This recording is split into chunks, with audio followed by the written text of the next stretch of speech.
حر الصيف ملوش غير حل واحد، تيتو للتكييف، راحتك تهمنا. اشترك الآن وخليك في المضمون.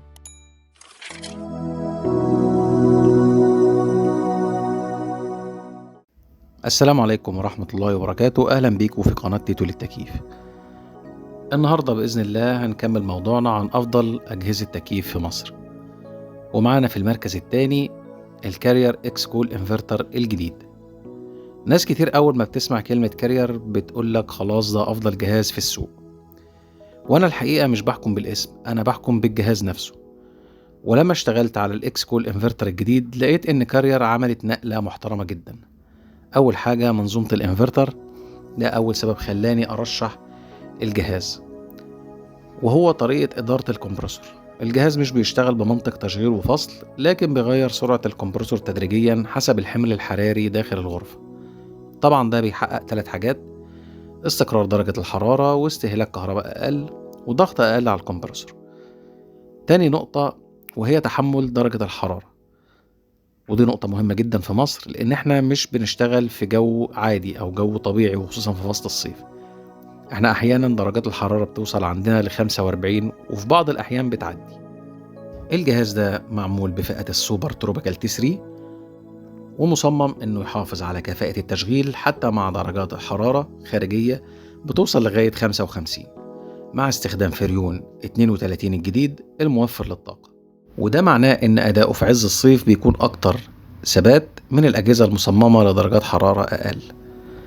ثالث نقطة وهي التحكم الذكي. كارير اضاف في الجيل الجديد تطبيق للتحكم عن بعد، تقدر تشغل الجهاز وتغير درجة الحرارة وانت بره البيت.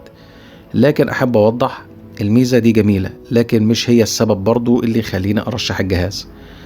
الترشيح عندي مبني بناء عن دورة التبريد وكفاءة التشغيل. رابع نقطة وهي استهلاك الكهرباء. كارير اشتغل على نظام الايكو والتحكم الذكي في سرعة الكمبرسور، ومع تصنيف كفاءة طاقة مرتفع في بعض الموديلات. الجهاز بيقدر يقلل استهلاك الكهرباء بعد ما يوصل لدرجة الحرارة المطلوبة بدل ما يفضل شغال بأقصى حمل.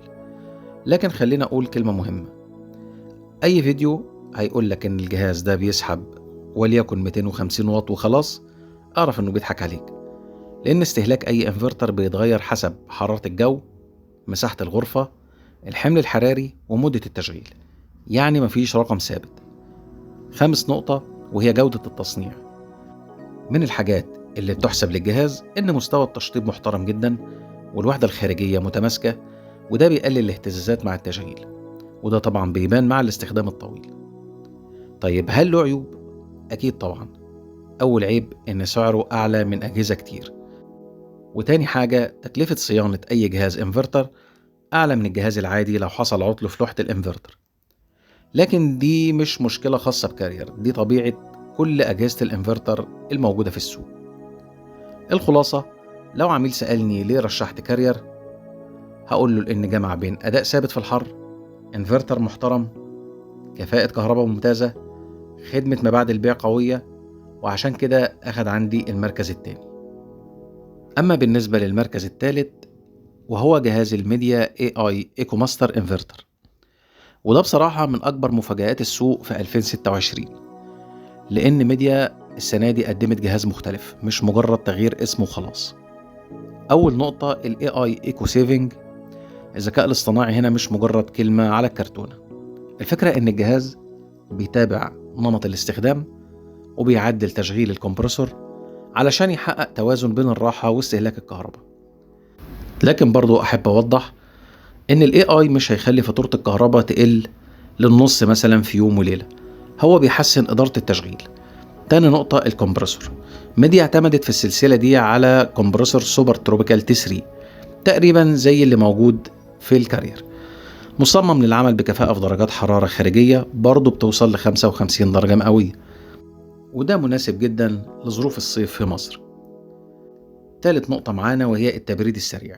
الجهاز فيه وضع التوربو أو الفلاش توربو، وده مفيد جدا. أول ما تدخل البيت الجهاز بيشتغل بأقصى قدرة، ولما يوصل لدرجة الحرارة المطلوبة بيرجع الانفرتر يقلل السرعة تلقائيا، وده بيديك إحساس إن الجهاز سريع وفي نفس الوقت موفر. رابع نقطة وهي المبادل الحراري.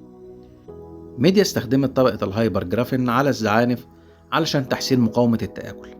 طبعا ده مع 3D Airflow لتوزيع الهواء بشكل أفضل، ودي إضافات مفيدة خصوصا في البيئات الرطبة والقريبة من البحر.